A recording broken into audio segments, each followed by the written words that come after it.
अस्सलामुअलैकुम। Straight talk में खुश आमदीद। आपके साथ मैं हूं आयशा बख्श। आईनी अदालतों को लेकर मुल्क के कानूनी और सियासी हलकों में पाई जाने वाली मुनक़सिम राय मीडिया, अखबारात, वुकला और सोशल मीडिया में बहस का मौजू बनी हुई है।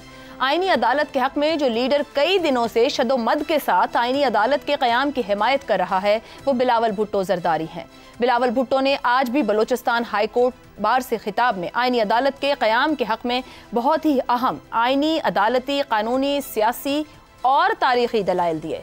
पाकिस्तान में जुडिशल एक्टिविज्म के नाम पर होती रही अदालती मुदाखलत, माजी के मुतनाज़ अदालती फैसले, जजेस के कंडक्ट, 19वीं तरमीम के लिए दबाव और मुल्क में इंसाफ व कानून के मसाइल को लेकर बिलावल भुट्टो भरपूर रेफरेंसेस के साथ आईनी अदालतों के हक में मुकदमा पेश कर रहे हैं। बिलावल भुट्टो के दलाइल को एक तरफ रखते हुए अगर पाकिस्तान की सियासी तारीख को सामने रखें तो कोई शक नहीं, माजी में किए गए फैसलों ने सियासत पर मुस्बत के साथ साथ मनफी असरात भी मुरत्तब किए। यही वजह है कि आईनी अदालत के क़याम में बहुत से दलाइल दिए जा सकते हैं। अकल तकाजा करती है कि अगर 60,000 से ज्यादा मुकदमात इल्तिवा में पड़े हों और सुप्रीम कोर्ट अपना 90% वक्त सिर्फ चंद आईनी मुकदमात में सर्फ कर रही हो तो फौरी तौर पर सुप्रीम कोर्ट से मुकदमात आईनी अदालत को मुंतकिल कर देने चाहिए। कोई मुकदमा जब आईनी अदालत के सामने पेश होगा तो फिर आइन को रीराइट करने का खतरा कम हो जाएगा, विफाक मजबूत होगा। आईनी मुकदमात का फैसला तमाम सूबों के जज कर रहे होंगे। मुख्तलिफ बेंचेस की बजाय एक ही अदालत से फैसले आएंगे तो आईनी तशरीह के नाम से पैदा होने वाली उलझन का भी खात्मा होगा। आईनी अदालत के पास चूंकि दूसरे केस नहीं होंगे तो इस खतरे का खात्मा हो जाएगा कि आईनी केस की बुनियाद पर किसी फरीक को किसी दूसरे मुकदमे में दबाव में लाया जाए। इन्हीं अवामिल के बायस आईनी अदालत के क़याम को मिसाक़े जमहूरियत जैसे अहम दस्तावेज में भी जगह दी गई। मगर ऐसे में सवालात जन्म लेते हैं कि क्या एक खालिस आईनी मामले को सियासी बनाने की कोशिश की जा रही है? बिलावल भुट्टो और कई वज़रा आईनी अदालत के क़याम में जैसे मजबूत दलाइल आज दे रहे हैं वो पहले मुसव्वदे की तैयारी के दौरान ही क्यों नहीं दिए गए? क्या आज के मखसूस मारूजी हालात में जब बहुत से अहम आईनी और कानूनी मुकदमात फैसलों के मुंतज़िर हैं, ऐसे में आईनी अदालत के क़याम की हिमायत क्या हुकूमत और इत्तेहादियों की नेक नियति पर सवाल तो खड़े नहीं कर रही? बिलावल भुट्टो जिस तरह आज कह रहे हैं कि उन्हें पहले आईनी अदालत के क़याम से रोका गया, क्या अब उन्हें यकीन है कि आईनी अदालत के क़याम से बेंच और बार से कोई मुज़ाहिमत सामने नहीं आएगी? और अगर इस मरतबा आईनी अदालत के सामने फिर किसी किस्म की सियासी, आईनी या अदालती मुज़ाहिमत हुई तो क्या हुकूमत और उसके इत्तेहादी इसका भार उठा लेंगे? इसी पर गुफ्तगू रहेगी। पैनल में हमारे साथ हैं हसन निसार, ज़ैगम खान, शहजाद चौधरी और इफ्तिखार अहमद साहब। प्रोग्राम का सवाल आप सभी के लिए। बिलावल भुट्टो के आईनी अदालत के हक में पुरजोर दलाइल, सियासी और कानूनी राय मुनक़सिम। आईनी अदालत का मामला सियासी है या फिर आईनी? इफ्तिखार साहब, इस पर बहुत बहस हो रही है, माजी से हवाले भी दिए जा रहे हैं। खुद बिलावल भुट्टो एक ऐसे लीडर के तौर पर सामने आ रहे हैं जो मुस्तकिल इस मामले पर बात कर रहे हैं, टीवी चैनल्स पर जा रहे हैं, प्रेस कॉन्फ्रेंसेज में, बार्स में, वुकला से, सियासी जमातों से, फिर हवाले भी हर तरह के दे रहे हैं, चाहे तारीख है, कानून है, आइन है, सियासत है और जो कुछ बीता उन पर। क्या बहस का रुख ठीक है और ये मामला आईनी ही है या सियासत का अमल दखल ज़्यादा दिख रहा है जब हम प्रो और अगेंस्ट बात कर रहे हैं? देखिए, बिल्कुल आईनी मसला है और इस मुल्क के जो अहमक लोग हैं उन्होंने इसको आईनी के बजाय सियासी मसला बना दिया है। कॉन्स्टिट्यूशनल कोर्ट क्यों नहीं पसंद करते? क्या हो जाएगा उस कॉन्स्टिट्यूशनल कोर्ट से? चारों सूबों की नुमाइंदगी उसमें होगी और एक सरबराह जो होगा वो रोटेट होता रहेगा, मसला ख़त्म हो जाता है। लेकिन ये चाहते ही नहीं है। ये चाहते हैं कि देखें फिर बात करनी नहीं चाहिए, मुनासिब नहीं लगती, फिर बात चली जाती है सूबों पे कि उस सूबे के जजों ने फलाने सूबे के रहनुमा को सज़ाए मौत दे दी।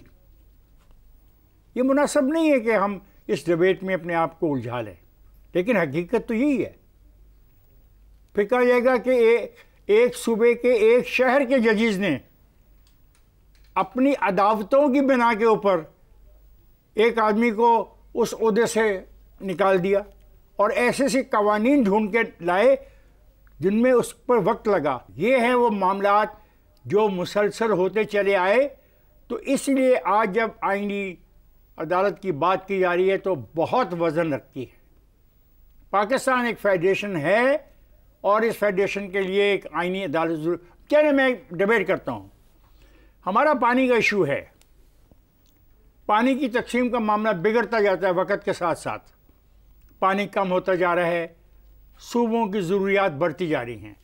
मुझे बताएं, अगर दो सूबों के दरमियान ये इख्तलाफ पाया गया और उसका फ़ैसला करने के लिए एक ऐसी अदालत हुई जिसमें एक सूबे के जज हुए, तो क्या दूसरा सूबा मान लेगा?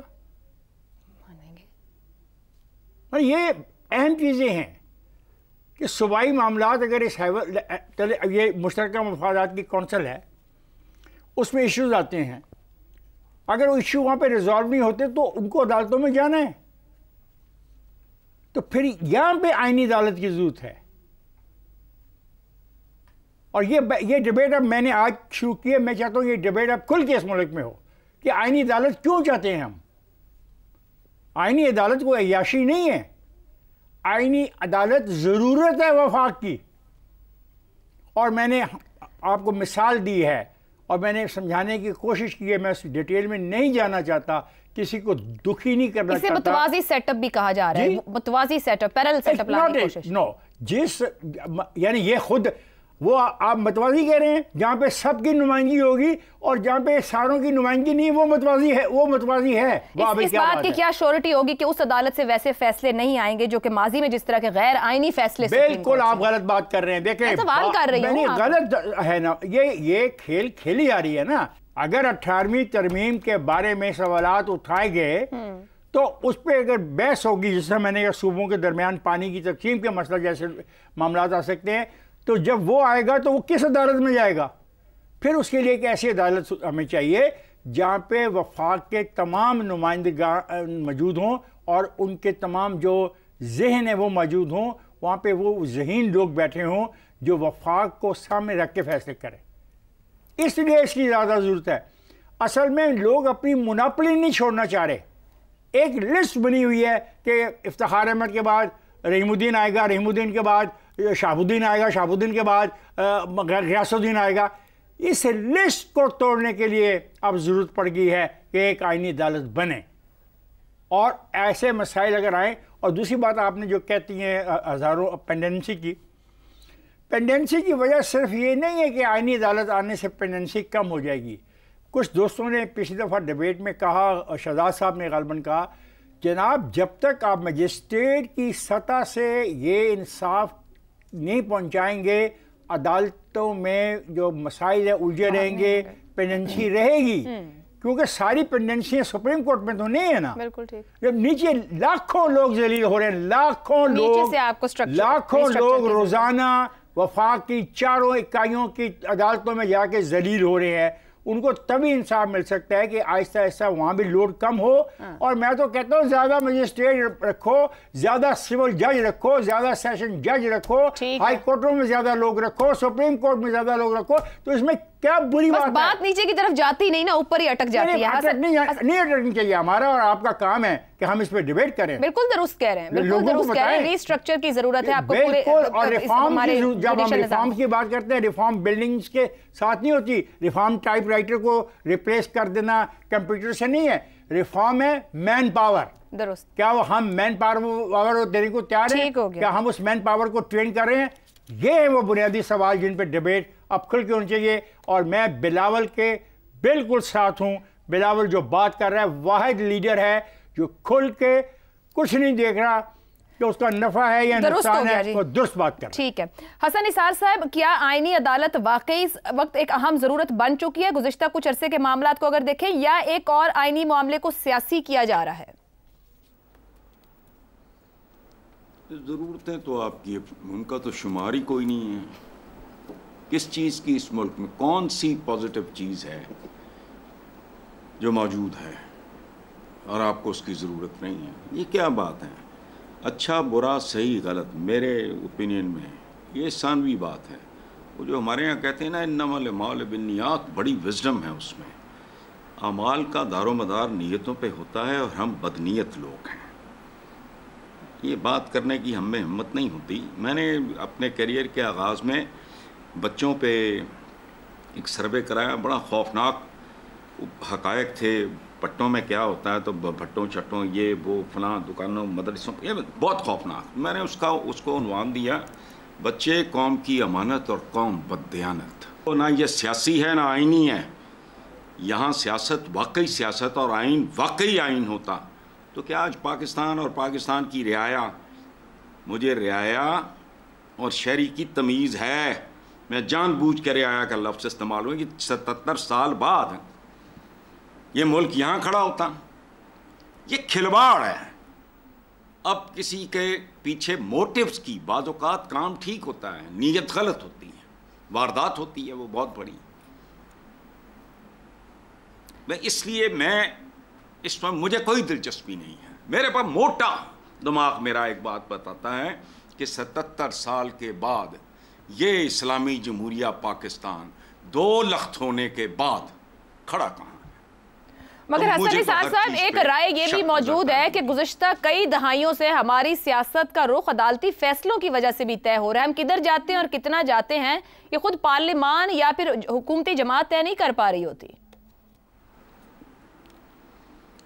दुरुस्त कह रहे हो, चूंकि हमारे यहाँ जेन्युइननेस, ग्रेस, डेप्थ, वक़ार, मस्बत होना, इसका कोई वजूद ही नहीं है। बंदा हैंड्स अप करते रहे कि नहीं जी मेरे बस का बात नहीं, आप और अहमक ढूंढो। लेकिन नहीं, ये और कहानी, ये कहानी ही और है।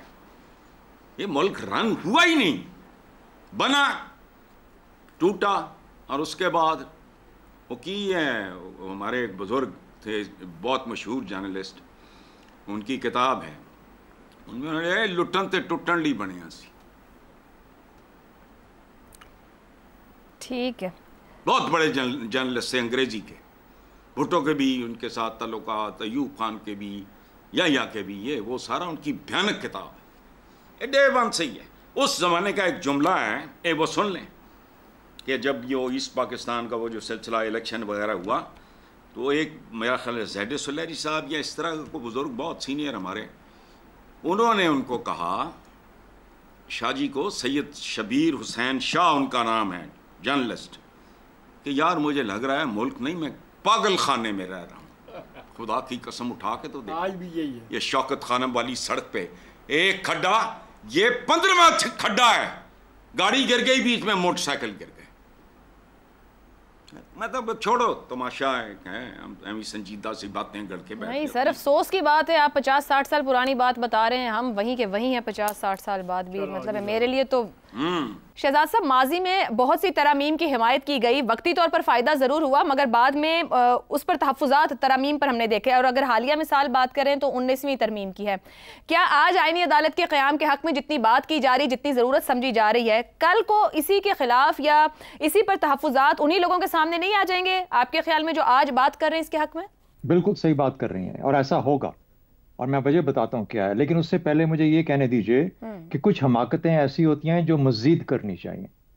उनमें से ये हमाकत एक है जो कि डिबेट की हमाकत है, यानी एक point of view Bilawal Bhutto साहब का है और एक उसके काउंटर या उसके खिलाफ भी एक पॉइंट ऑफ व्यू होगा, और ज़रूर आना चाहिए, क्योंकि बिलावल भुट्टो मोनोपोलाइज नहीं करते सोच को या फिक्र को।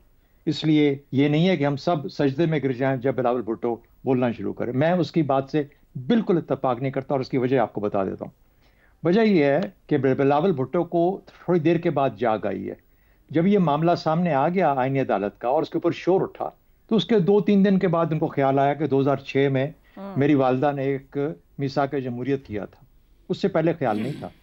उससे पहले यह भी ख्याल नहीं था कि 2010 में 18वीं तरमीम की गई और उसके अंदर आईनी अदालत का जिक्र तक नहीं है।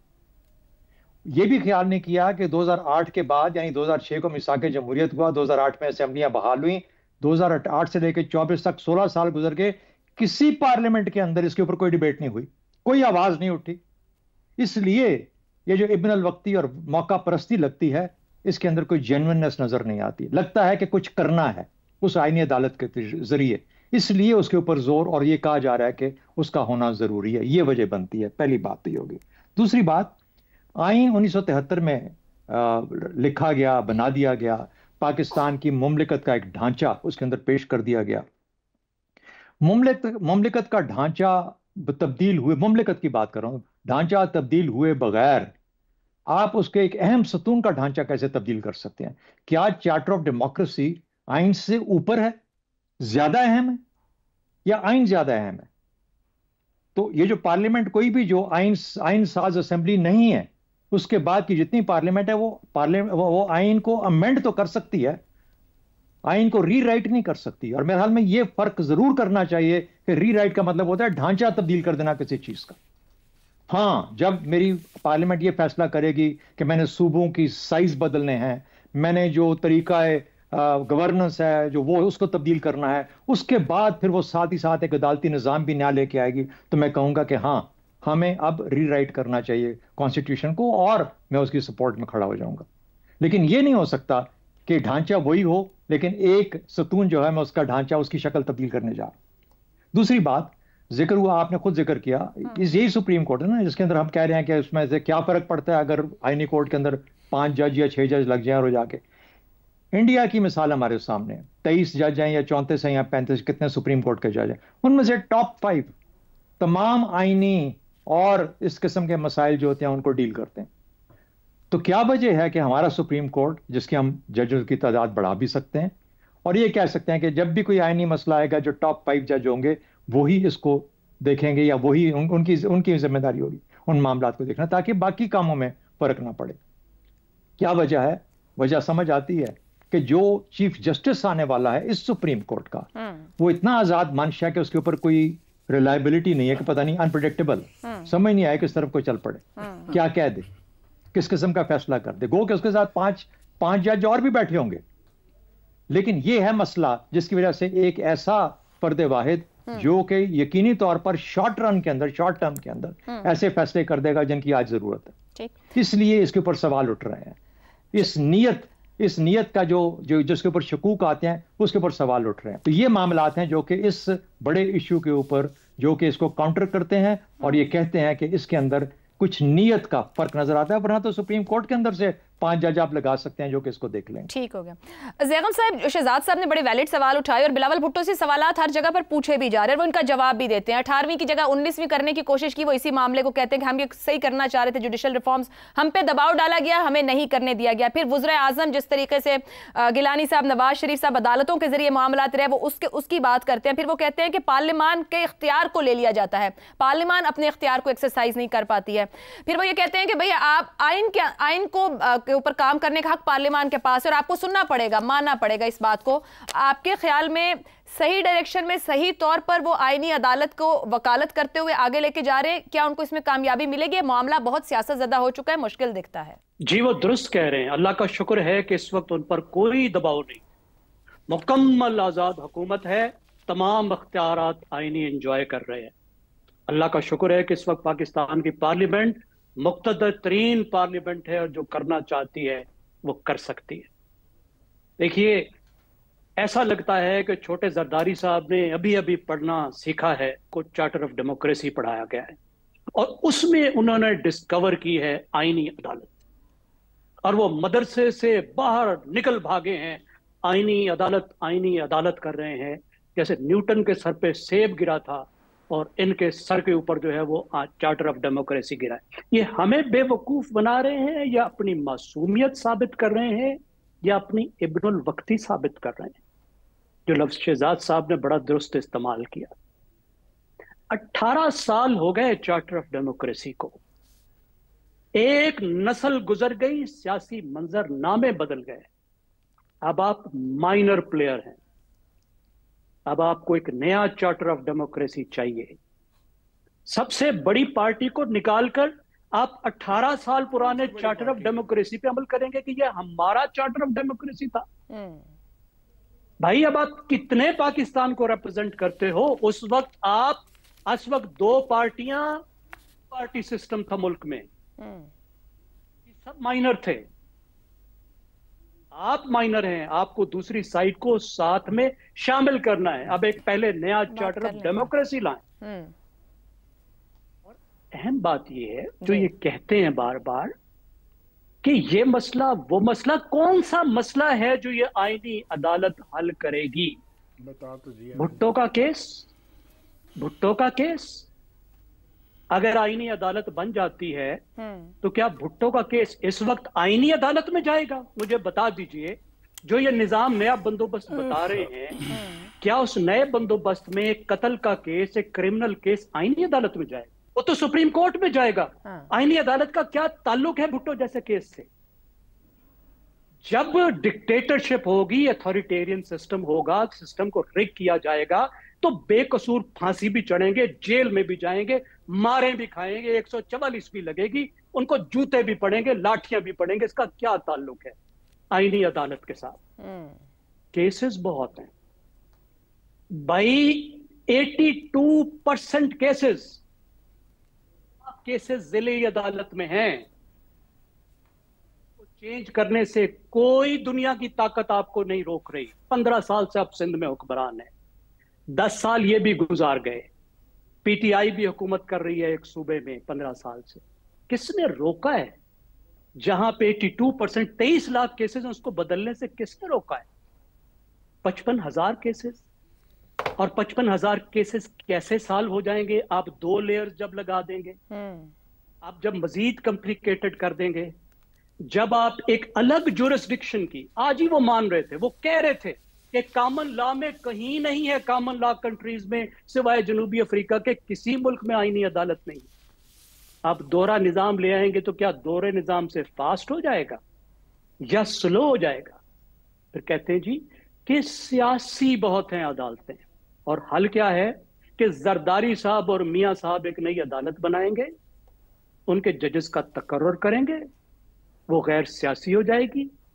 फिर उस अदालतों के निजाम को देखने के लिए इलेक्शन जो कमीशन होगा, जुडिशल कमीशन होगा, उसमें से 13 लोग होंगे, जिसमें से 6 इसी आईनी अदालत के होंगे, जिसे जरदारी साहब और मियां साहब ने अपॉइंट किया होगा।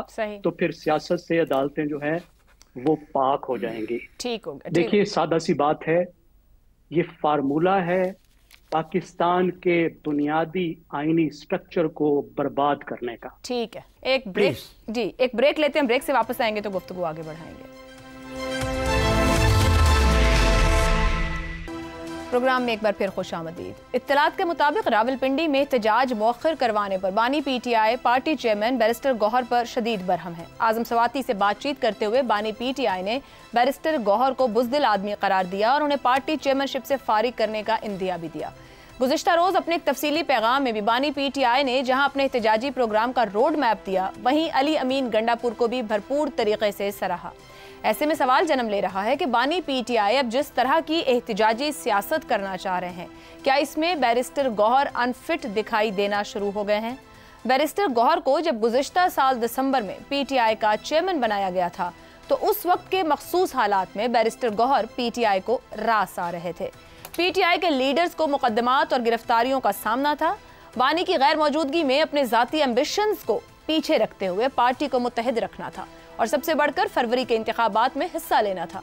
बैरिस्टर गौहर ने एक सुलझे और मंझे हुए कानूनदान की हैसियत से चेयरमैन की हैसियत में इन तमाम अमूर को अच्छे तरीके से निपटाने की कोशिश की, मगर बाद अज इंतखाबात, अहम इंतजामी तब्दीलियों और फैसलों के बाद ऐसा दिखाई देने लगा कि बानी पीटीआई अब मुकम्मल तौर पर डिसेंट की सियासत करना चाह रहे हैं। जलसे, जुलूसों और एहतजाज के लिए किसी बारगेनर से ज्यादा उनको डिसेंटर की जरूरत पड़ती दिखाई दे रही है। यही वजह है कि अली अमीन गंडापुर वजीर आला होने के बावजूद जिस तरह की जबान इस्तेमाल कर रहे हैं, बानी पीटीआई इस पर उनकी मजीद हौसला अफजाई कर रहे हैं।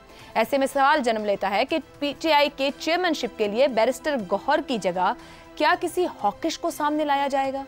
और अगर पीटीआई की बागडोर किसी ऐसे शख्स के हवाले की गई तो पार्टी को सियासी एतबार से फायदा होगा या नुकसान? इसी पर सवाल रखेंगे। बानी पीटीआई की सियासत, एहतजाज, जलसे, जुलूस, क्या पीटीआई की मौजूदा सियासत में बैरिस्टर गौहर अनफिट हो गए हैं? हसन निसार साहब, अभी पीटीआई की सियासत जहां खड़ी है, क्या बैरिस्टर गौहर साथ चल सकते हैं या अनफिट हो गए हैं और कोई मजीद फिट शख्स दरकार होगा पीटीआई को? देखिए, ज़िंदगी का एक बुनियादी उसूल है जिसको आप जहाँ चाहो अप्लाई कर लो। मौसमों के साथ लिबास तब्दील होते रहते हैं, ये कोई बहस करने वाला मामला नहीं है। और यूं भी ये फैसला मैंने, आपने या हमारे पैनल ने नहीं करना, बानी पीटीआई ने करना है, जो अपनी और पार्टी सर्वाइवल की चमुखी जंग लड़ रहा है। इसके लिए जो फिट है वही फिट है, जो अनफिट है वो अनफिट है। हाँ, मैं भी जुम्मा जान जनाल, कम से कम मैं इस पर तबसरा नहीं करता।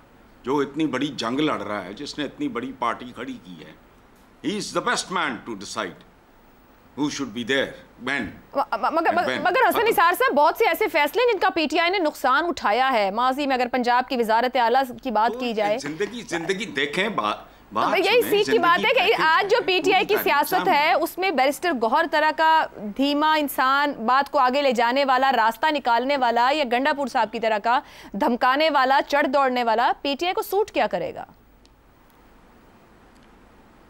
पीटीआई को तो बेसिकली विजडम और करेज, दो चीज़ें, दिमाग भी इस्तेमाल करें, दिल भी इस्तेमाल करें, ये कॉम्बिनेशन है एक। बाकी मैं नहीं जानता जिसने पीटीआई जैसी जमात बनाई और यहाँ तक उसको लेके आया, he is the only person to decide. ठीक, मेरे और आपका, ये हमारे पैनल का काम नहीं है। हाँ बिल्कुल सही है। इफ्तिखार साहब, बैरिस्टर गौहर अनफिट और गंडापुर मुकम्मल तौर पर फिट, क्या बानी पीटीआई अपने और पार्टी के लिए बड़ा सियासी खसारे का सौदा करने जा रहे हैं या दुरुस्त कर रहे हैं गंडापुर साहब को अप्रिशिएट करके बतौर वजीर आला वो जैसे बिहेव कर रहे हैं? मैं हसन साहब से इत्तफाक करता हूँ कि हम कोई भी नहीं है इस किस्म की बातें करने वाले। वो एक सियासी जमात है, एक आदमी की सियासी जमात है, उस आदमी ने उस सियासी जमात को बनाया है, उसको इफ्तिखार साहब, क्या एक आदमी की जमात और एक आदमी की जमात लिए हम वैसे जमहूरी निज़ाम की बात करते हैं और यहाँ हमने सियासी जमातें डिक्टेटर्स के हवाले की हुई हैं? क्या उसको फैसला करना है, वो खुशकिस्मत है कि उसको एक मौका दिया गया है कि वो ऐसे फैसले सारा दिन करता रहता है। नॉर्मली जो सियासतदान हमने देखे थे माजी में, जब वो गिरफ़्तार हो जाते थे तो वो इस किस्म के फ़ैसलों से महरूम कर दिए जाते थे कि वो कर नहीं पाते थे। तो मैं समझता हूँ बिल्कुल ठीक कह रहा है हसन निसार, उसकी जमात वो अक्लमंद भी है, समझदार भी है, एग्रेसिव भी है, और वो चीज़ों को आपके और मेरे मुकाबले में बहुत बेहतर जानता है। उसको पाकिस्तान की सियासत की ज़्यादा समझ बूझ है, और पाकिस्तान के अंदर जो इक़्तिदार का ढांचा है उसमें उसकी जो कुव्वत है उसका अंदाज़ा सिर्फ उसी को है, हमें नहीं है। इसलिए तमाम तर फैसले जो वो करेगा वो बहुत दुरुस्त सिमत में करेगा, और मैं समझता हूँ उसी का हक़ है। ये तो आप ठीक कह रहे हैं, वो खुद भी बतौर वज़ीर आज़म कहते रहे कि वो सब कुछ सबसे ज़्यादा जानते हैं, मगर बतौर वज़ीर आज़म उतरने के बाद वो ये कहते रहे कि उन्हें हर फैसले में नुकसान हो। एक ब्रेक लेते हैं, ब्रेक के बाद बात करेंगे शहजाद साहब और ज़ैगम साहब से।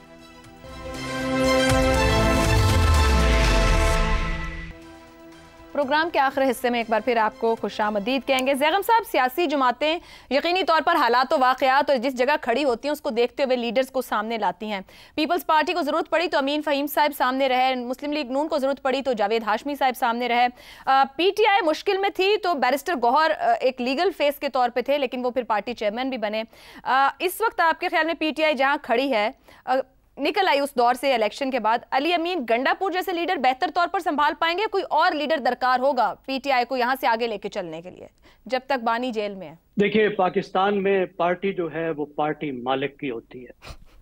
इमरान खान ने कहा था कि वो पीटीआई को एक इदारा बनाएंगे, इंस्टीट्यूशन बनाएंगे, इलेक्टेड इंस्टीट्यूशन बनाएंगे, लेकिन उन्होंने नहीं बनाया, वो पीछे हट गए।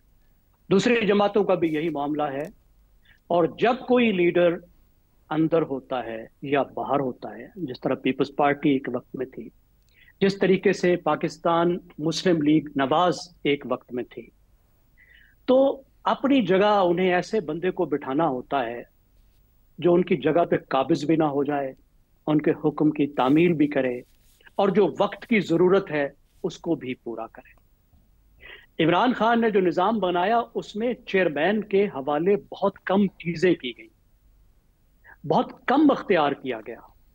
जो असल ताकत है वो उनके अपने पास रही और अपने पास है, और उन्होंने पावर डाइल्यूट करके मुख्तलिफ लीडर्स को दी पार्टी का फेस बनने के लिए, जबकि फैसला साजी खुद रखी। तो जो चेयरमैन साहब उन्होंने बनाए वो पार्टी का एक ऐसा फेस थे जिसके जरिए से वो गुफ्तो शुनीद को आगे बढ़ा सके। इसी तरीके का एक फेस उमर अयूब भी थे, क्योंकि ये दरवाजा वो ओपन रखना चाहते थे। और साथ ही बहुत से ऐसे लीडर थे जो पार्टी का एग्रेसिव फेस थे, जो पार्टी की एग्रेशन को, नाराजगी को जाहिर करते थे, एहतजाज को लीड करते थे। अब ये वो वक्त था जब दोनों दरवाजे उन्होंने खुले रखे थे।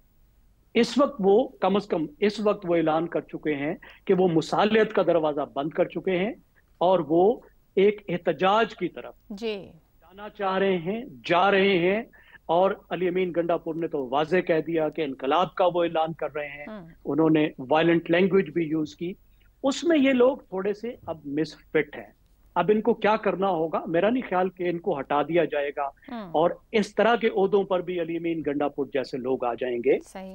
मेरा ख्याल है कि इनको कहा जाएगा कि आपको जो कहा जाता है वहां तक रहें, कोई सुलहजुई की तरफ ना जाएं, आप बयानात ना करें, अपने आप को महदूद रखें। अब इस पॉलिसी का क्या नतीजा निकलेगा ये आगे जाहिर होगा। ये बड़ी एक खतरनाक पॉलिसी है। इसमें तख्त या तख्ता वाली पॉलिसी है। इस वक्त या तो मुकम्मल जीत है या फिर बहुत बड़ा नुकसान है। जिस तरह की पॉलिसी का इंदिया हमें अली अमीन गंडापुर के जो उनके खुतबात हैं, जो उनके बयानात हैं, उससे मिल रहा है। ठीक हो गया।